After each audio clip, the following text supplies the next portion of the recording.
Okay, I'd like to give you a brief overview of the third topic in the Building Bridges, Religion and Spirituality course. And this is an intro to Colombian Canadian trans scholar and all around wonderful person, a spiritual frontline worker, Lisa Salazar. And she did some research in Canada called the Trans Spiritual Pulse Survey. I posted a link for you. You can find it for free on academia.edu, where she has so generously shared some of her academic and other community organizing and spiritual resilience building work. So I'm going to just walk you through a little bit what you can find there and really encourage you to read this on your own. Some background here for those that are maybe new to this conversation. Sorry, I live in a very noisy neighborhood. Hope you're not hearing that too much. Want to just mention real quickly that Lisa's work is framed again around it. She worked with trans people in the U.S. and Canada. So if you're not familiar with trans identities or trans lived experience, what we're talking about here is for one thing, sex is biological. It's usually determined, assigned at birth based on physical characteristics. I won't spend a lot of time on this, but just because we all may be starting from different places on our understanding of what trans spirituality is, right? I'm going to just briefly touch on this. Gender, on the other stand, transgender. Gender is something that many would describe as socially constructed. It's not just physiological. There are culturally specific meanings that differ from culture to culture about what is masculinity, what is femininity. Is there such a thing as something else, a third gender or other genders? And usually gender lines up with what people are assigned at birth in terms of their sex, but it doesn't always. And again, we know that across cultures and in different time periods, what's considered masculine or what's considered feminine, it's not only different from culture to culture, it's even different within a culture at various times. So, what gender has to do with biological sex? Yes, there's a relationship, but it's not the same thing. I won't go through this any more than that. I just briefly went through that.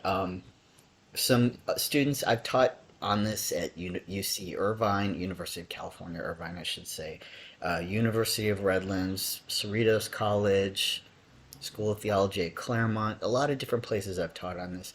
And so I include here, if you have a minute to look at it, some examples that students have shared from their own home cultures about, things that maybe in some cultures are considered masculine, but, sorry, feminine. All right. So, face makeup for historical Asian cultures, certain ones, Pacific Island cultures where men wear skirts, and just reminding us that behaviors are not intrinsically masculine or feminine. They're masculine or feminine because a particular culture in a particular time says they are. So, all right, I'm just going to keep moving ahead because I think most of us probably are familiar with this. One thing I would quickly say again is context for understanding Lisa's work and the deeper dive that topic 3 in this course takes into specifically trans religious trauma and spiritual resilience. There's really in recent times I live in the United States. I'm sure you can tell from my accent. A lot of people who have taken this course are from the United States, so I'm just going to, and unfortunately there's an undue influence that the United States is having on the way this issue is being discussed and policies and so forth that are taking place around the world around it. So I'm going to just take a moment here to pause and say that over the last 100 years in the United States and other places that are affected by the culture of the United States, gender's usually been talked about in terms of either being essential or as socially constructed. And I just gave a little thumbnail about that a moment ago. This is a little bit of a deeper dive. If you're interested in looking a little deeper, you might want to look at the work of Irving Goffman, the work of Simone de Beauvoir, and maybe the work of Judith Butler more recently. So the essentialist view is the one that's making a lot of noise right now. The people who have this view call it traditional. It's not necessarily traditional. It's a fairly new idea, actually. But, whatever. All right, so the gender essentialists are the ones who say that gender is determined by sex, that it's natural, that it's not just a social or cultural expression, but it's one that's a social or cultural expression of what nature has determined, in a sense, that's based on physical realities. And so this essentialist view holds that men and women, and that's all there is in this view, men and women are sort of binary opposites, uh, separate categories of human. It's fixed, it's unchangeable, it's universal. So manhood and womanhood each mean the same thing in every culture at all times because they're determined by the body. So we are our gender. Whatever you were assigned at birth, that's who you are, and that would be the same no matter what culture or time you were born in. Differences between men and women, like masculinity and femininity in this view, are essential, natural, innate differences. They're not culturally constructed. Social constructionism, on the other hand, in terms of the way it's framed, the way it's been framed by feminism, yes, it's a new idea if you use those words for it. It is a newer idea than, I suppose, essentialism. But again, essentialism is connected with white supremacy. I don't really go into this here, but Agassiz, you can look into this and see that this was a construction kind of the late 19th century. Essentialism was. It's not something that's been believed around the world at all times. It is, again, fairly new. And fairly culturally specific to, the West as sort of white European U.S. Ideas about gender and sex. But anyway, social construction is also new, and it is true what the critics say that it's a bit newer than essentialism, and that's in that sense using this kind of terminology for it. Like I said, it's kind of associated with feminism. In this sort of critical thinking about gender essentialism, like, wait a minute, it seems like societies and cultures are developing ideas about gender, about objects, events, identities, what is womanhood, what is manhood, what is masculine, what is feminine, how are they related to each other. People like Judith Butler since the 1990s and, getting closer to our times, talk about how gender is something that we perform, something that we do. It's not something that we are, it's something that we become, in a sense, and we learn it. We are socialized male or female, for example. So again, I really personally I like gender performance. That idea that Judith Butler has come up with. That's it's gained a lot of traction in the last 20 or 30 years. A lot of us talk about how sometimes being socialized male or being socialized female is kind of like you're performing a script that you were handed, and those who do it well are kind of rewarded socially for being manly or being a woman in the right kind of way, and we keep reenacting that and having those socially reinforced. So, the experience of being trans, when you were socialized or handed one script, and then come, for whatever reason, we all have different journeys, but come to find out that that script doesn't work for me. I can't really play that character.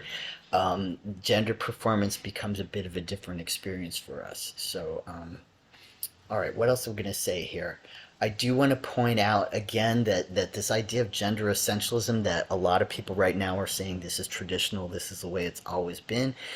We do need to look at the fact that in the 1950s and 1960s, that was the time. Now I'm going to bring in a little bit of intersex awareness here, but that was really the time that John Money, specifically at Johns Hopkins University, introduced and kind of familiarized U.S. audiences and scholars with the idea of de Beauvoir's concept of gender. And he used that specifically to talk about sexual roles, which he believed, could be, he thought that was somewhat malleable, but still something that had to be sort of assigned at birth and taught to infants. And I'm bringing this up to say this is when he really promoted the idea in 1966 that became standard practice in the US and still in many places that, an intersex child or a child very famously, John Money's probably most famous case, David Reimer, a child that had been mutilated by a surgeon during circumcision, you could just fix a child and just assign them a gender and give them an operation that made them, in the case of intersex children, made them one or the other instead of just being their healthy intersex uninterfered with self. And he thought you could just raise this child as whatever you had assigned them, and that would be fine. So Dr. Money's work has caused a lot of problems for a lot of intersex and trans people over the years, and if you want to learn more about what intersex and trans people think about his work and his theories and how they've played out over the years, you can Google that. The other thing I would say is that the phrase gender dysphoria is a fairly new category, not a new experience probably, but a new phrase that wasn't introduced as a category till 1974 by Dr. Fisk. But prior to that, usually Western medicine and social institutions define gender and sex as the same thing, both based on external genitalia, and either ignored that any differences or ambiguities in intersex kids or would fix them with all kinds of ensuing problems. So that same year, 1966, that same year that John Money introduced his ideas, Harry Benjamin, a different doctor in New York, proposed an understanding of gender, and what I'm talking about here is a book called The Transsexual Phenomenon. Sorry for the outdated terminology. It's what he called it. He coined the phrase at the time, or it brought it to common knowledge. But in any case, not so you can actually Google that book, and it's online for free. It's a scholarly work. And he put forth his book length research that he'd done. He talked to Jung, he talked to Adler, he talked to Freud. He talked with people all over doctors all over the U.S. and Europe and Canada to find out what they had experienced in their case histories with patients that were having this experience of what we now call gender dysphoria. And he found that as he talked to all these folks all over Europe and North America, that in almost 100 years of clinical practice, none of these doctors, including himself, had ever found a patient that could be talked into, comfortably adjusting to the gender they were assigned at birth. In other words, what all those doctors on both continents found was that the only way to help a patient that was struggling with that was to just let them live as themselves. And while there might be other issues that would emerge that would be problematic, like the kind of reactions they got from other people, their inner sense of, being able to live sober, being able to live without self-harm, being able to, not attempt suicide anymore, those outcomes were possible when these doctors would leave the person's gender alone and not try to fix that, but just support them in living the life as who they are, who they felt. In other words, not the gender they were assigned at birth, but the gender that they knew themselves to be. So Harry Benjamin proposed at that time a much more complex understanding of gender based on 6 or 7 different markers that included external genitalia, but also pointed to things like brain difference, endocrinological, I can say this word usually, endocrinological, hormonal, chromosomal, or genetic markers, that may sometimes in some individuals, particularly those with diagnosed intersex conditions, they differ. from the gender that was assigned at birth or the external genitalia. So anyway, so he just shared with other doctors. He wrote this to help law enforcement people in the U.S., courts, the justice system, and um, medical doctors and psychologists, sorry, all do better with people who were living uh, with the experience of being transgender. He was trying to help that be decriminalized and to help providers, give better patient care to folks that would actually be effective. All right, so all that to say, there's more here about how the social construction of gender continues to develop. I'll just say here, I mentioned before Irving Goffman and Judith Butler. I say a little bit more about their work here. I think if you want to read this slide, maybe you could pause this and look into it a little bit more, but the main thing I would say is go ahead and dig into their works, or read a little on the internet about what people have to say, credible people, please, about what people have to say about their work. So this is just a little bit more of more current scholars dealing with the idea of how gender is formed and how it plays out, and there's a little bit more creativity. It's more than just what we're born with, right? So individually and collectively. All right. Another thing I'd like to show here, this has become more well known, I think, or better known in recent times, but an idea that I want to start at the top there, that gender can be, even biologically, sex and gender can be kind of a spectrum. Not for everybody, of course, but in terms of collectively, if male and female or and man and woman are held to be somewhat polar opposites or differences, then to know that there are people that are in the middle and are not on either end of the extreme, and that's again true even biologically. I'm not going to go into that because I think this is a fairly well-known idea, and there's wonderful new models of this that aren't just sort of a linear spectrum, but there's like gender universe. There's understanding that this isn't just linear, but it can be even more complex and dynamic than this. There's a lot more here. This was an academic class, so I want to just summarize again. If you want to look more into what I have to say here, you could pause the slide and read it. But one of the things that some of the new work I'm citing here has to do with gender and popular culture, where I'm talking about Milestone and Meyer. That's actually a little scholarly book called Gender and Popular Culture, and it talks about how media and other various forms of popular culture express and influence the way we understand gender. So the newer work is talking about how even feminist gender theory can be somewhat limiting.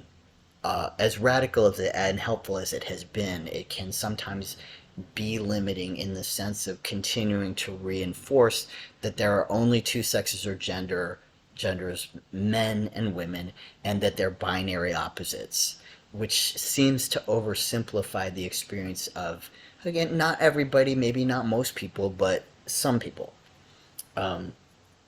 So I'm just going to stop there and keep moving forward here so we can get to Lisa's work.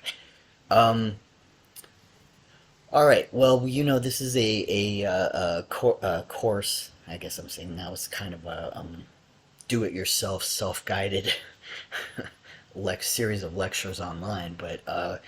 But so we're focusing on religions, religious trauma, and spiritual resilience in the LGBTQI plus and Two-Spirit communities. And one of the things we need to acknowledge off the bat is, that most institutionalized religions that come to mind, at least in a religious studies course, at least the religions of the book, the Abrahamic religions, they are patriarchal. And so what that means is that men tend to be in leadership. They tend to have sort of a father figure type role. They tend to reinforce or at least reflect social distinctions between men and women in the cultures that adopt them or are influenced by them. And it's, this is something I've talked about a lot in the previous lectures, but a lot of times the founders or early leaders of these religions were not in fact trying to do that. They weren't necessarily patriarchal. They oftentimes were egalitarian or countercultural in a lot of different ways, including norms about sex and gender. So, and when I say sex, I mean maleness and femaleness, not sexual relationships. Although that could be too, but we know less about that with the founders of our world religions. Um, so we do know that many of the religions have are not known for including women in leadership, but most of them have now or in the past have had women leaders. So yes, I just want to say it's a both and kind of thing. That yes, when we think of religions, those of us who have religious trauma may be acutely aware that they often are or usually are patriarchal, and that's historically been true as well. And for those in our communities that find them to be sources of resilience, I just want to acknowledge that even in those patriarchal religions, there have been important women leaders. There continue to be important women leaders, and again, the founders are not necessarily trying to reinforce patriarchal gender roles. In fact, it seems like that's not the case. Um, so sorry, I skipped ahead a little bit. Um, all right, you already know that. I have a lot here about um, trans expression, trans responses to this kind of scholarship that I was just surveying. Um, so I guess what I would really like to lift out of everything that's here is just maybe right in the middle there, where I talk about, it's important for us to acknowledge that language about transgender experiences and trans experiences of even our sex, again, I'm talking about maleness and femaleness here, um, that language changes over time. So, when I made this slide originally for a class at UC Irvine in 2014, the language used by the scholars at the time, this was a first edition of a brand new book that I was teaching out of, the language has changed and progressed even since then. So I ask your forgiveness for anything you see here that may not be the way we're saying things at the time that you're viewing this. Um, that being said, I do want to lift out that trans people ourselves have, we decide the idea of performing gender is in one sense very liberating, because it reminds us that there's some, consent that we can give or some creativity we can bring to how am I going to perform this. So again, that's what I'm trying to get to in the middle there, is that trans people, not every trans person wants to pass as a person that has always been the gender that they were assigned at birth. Um, yeah, I'm trying not to use a word that right now is controversial that many of us know. Um, so I hope you understand what I'm saying. So the majority of people who sex and gender line up for them, and the sex and gender they were assigned at birth is the one they continue to live in their whole life, right? So not every trans person is trying to pass ourselves off as that, or not every trans person is trying to live to conform to masculinity or femininity as their culture understands that, whatever culture that happens to be. Of course, we know that many, 1 out of 3 trans people identifies as non-binary at this time. So, and for younger people, it can be even more than that. So, yeah, it's just really important to say that when we think about trans people, it's important to be clear that we have a lot of individuality and a lot of variety about what gender means to us and how we want to express that, and um, it it's important to, at the bottom there, it talks about this, is that some people who are not trans, especially, tend to think about trans identity or transgender as something that's fictive or made up, where we're just creating it, we're just performing it. That's the tricky part about talking about gender performance. That doesn't mean we're just making it up any more than like a woman who was assigned female at birth expressing her femininity or her womanhood. She's not making up her gender just because, in Judith Butler words, she's performing femininity. That doesn't mean she's making it up. With it's performing gender is talking about how do I express it, and how are other people reading it, and yeah. So it doesn't mean it's fictive, but when it's trans people, people think it's fictive.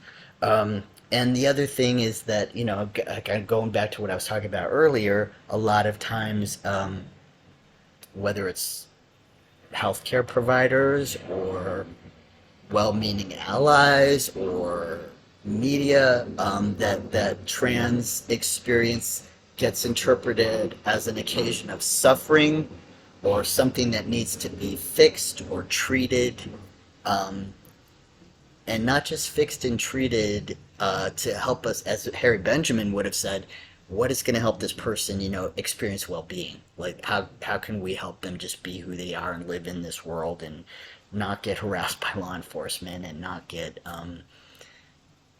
treatments from healthcare providers that are actually going to harm them instead of helping them find well-being? But,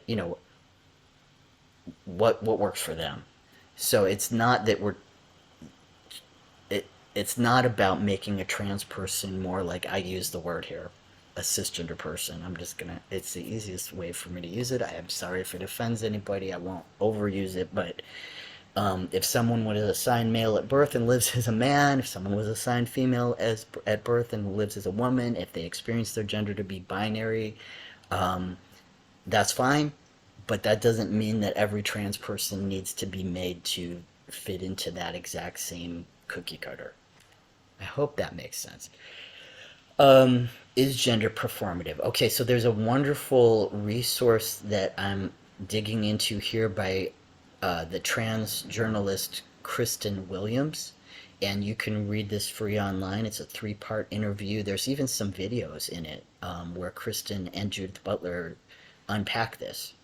And only thing I'm going to say here, you can pause this and read this if you want to. I would recommend that you just go to the source. This is just me trying to summarize it for you and get you interested in it, like a little tidbit to say, this is what you could go find there. So you may or may not know this, but there are some feminist scholars who are very opposed to trans identities, and sometimes they cite Judith Butler's work to support their perspectives. And Kristen, who founded and runs Trans Advocate, which is a wonderful journalistic and scholarly source of by and for trans people, anybody can learn from. She's definitely things about trans identities that are intended for anybody to learn from if you're interested. So anyway, my point is, Kristen wanted to talk to Judith about, is the way your work is being appropriated to deny trans identities, is that what you intended? And Judith comes across very fiercely in favor of trans people. It's a very powerful interview, just the excerpts that they shared in video, where she says that she is opposed. I actually cite some of the scholars here that are very well known and widely cited who have that essentialist idea and are opposed to trans identities. So I don't want to reinforce that. I just want to say that Judith Butler's work about gender performance, she says it right here at the end. It doesn't mean that gender is fictive or unreal or made up. That is not what Judith Butler meant. She just was actually kind of trying to express the creativity that all people have with choosing, how am I going to live out my gender in public, a little bit of creativity, and also the pressure that we all deal with, including people who aren't trans, about, I've been handed a kind of script that I'm supposed to play. There's a certain kind of character I was assigned to play, and that may or may not fit for me, right? So we all feel that pressure. You do not have to be trans to feel that pressure. You could be a person assigned male at birth, you live as a man, you are a man, but not everything about masculinity or what's expected of a real man, it can be oppressive, right? And the same thing for women, like, oh, you're not allowed to age because you were assigned female at birth and you're living as a woman. So, you're not allowed to, your body can't show natural signs of aging. There's all kinds of unrealistic expectations we have in our cultures as kind of a script for what masculinity or femininity is for us in our culture at any given time. And most people have probably lines or scenes, that were assigned that don't quite fit.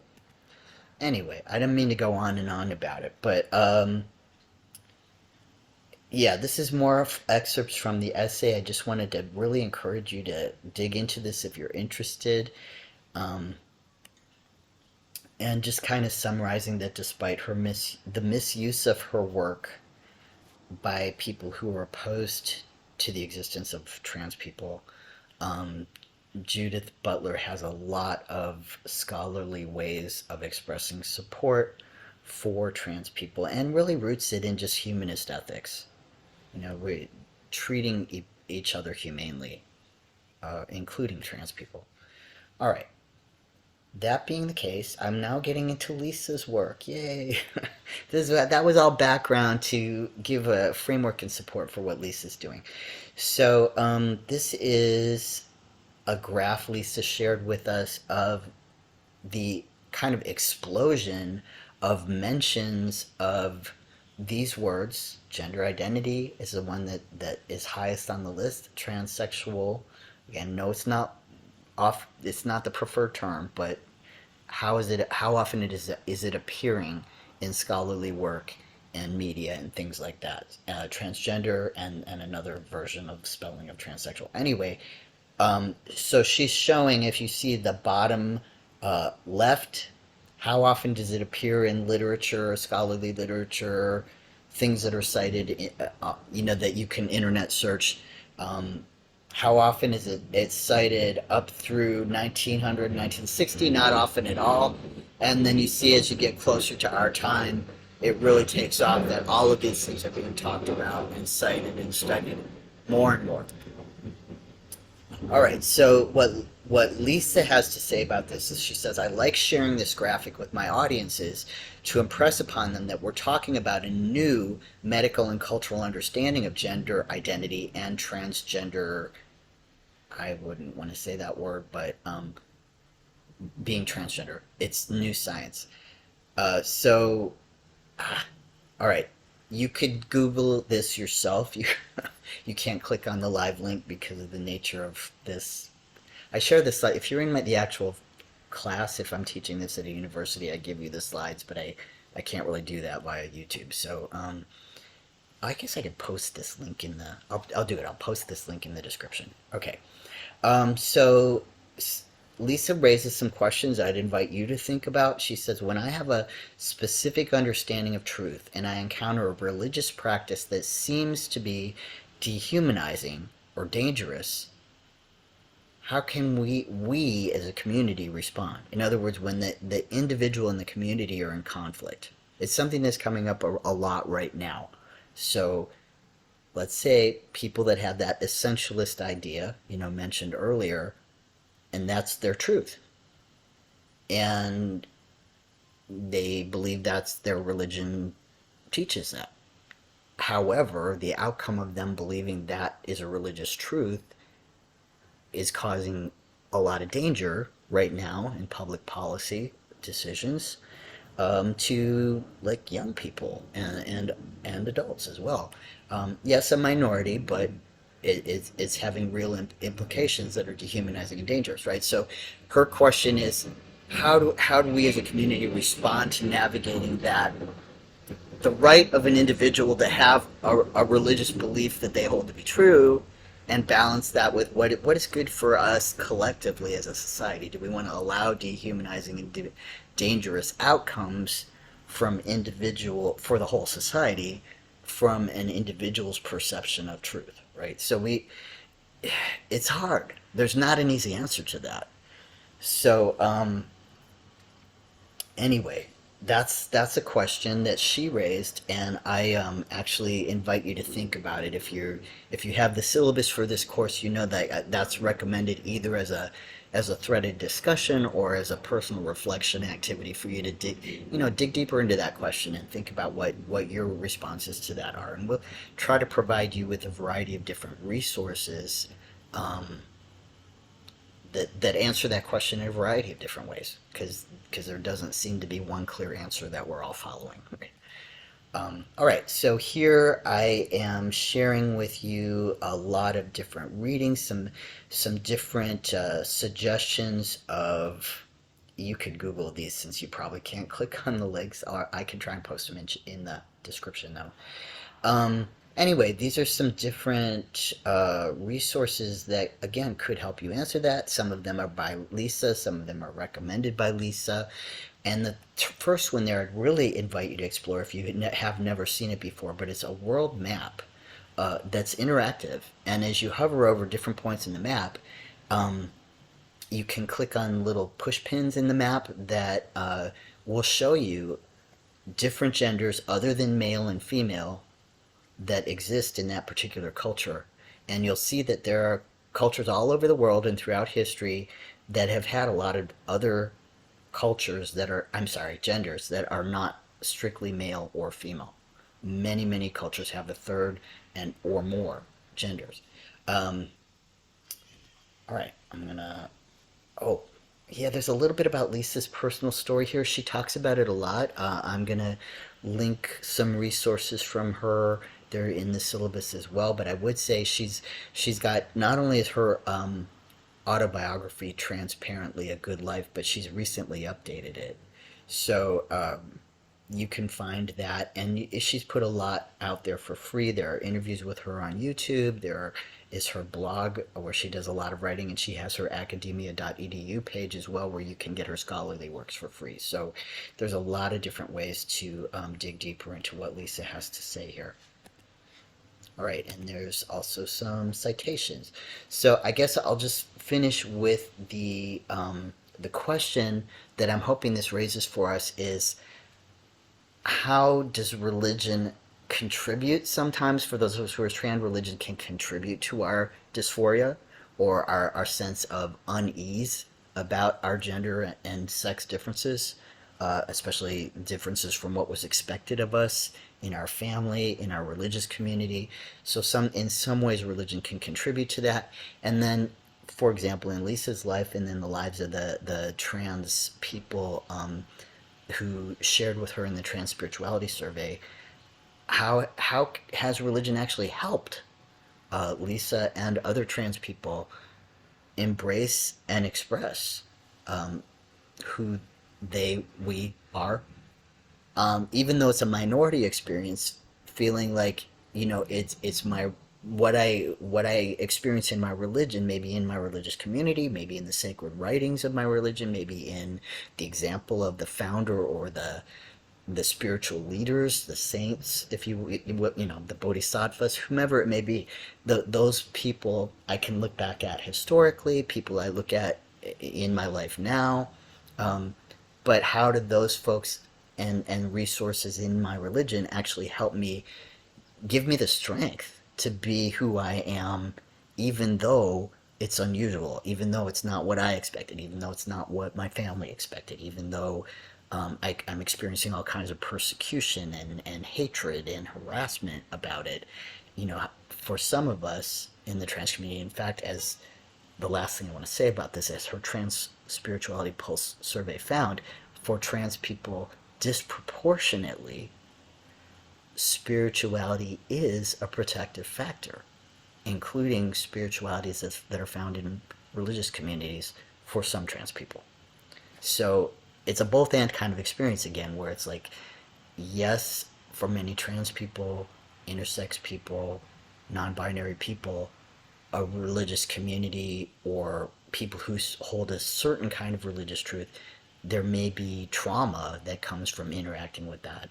And trans people surveyed by Lisa, at least across the U.S. and Canada, and I think she had respondents from Australia and Europe as well. But the people she heard from, even though they disproportionately had religious trauma, they also disproportionately, in other words, they were more likely to find spirituality or rely on spirituality to be a resource to survive suicidal feelings or past suicide attempts, to help them stay sober, to navigate all these challenges, discrimination, dysphoria. So it's both. It's both. Okay, I think I've said way too much about this, but I'm going to pause here, and I do hope that you will dig in deeper to Lisa's work, and I will post these links in the chat. I mean, not the chat, sorry. The description to the video. Thanks. Okay, that's it.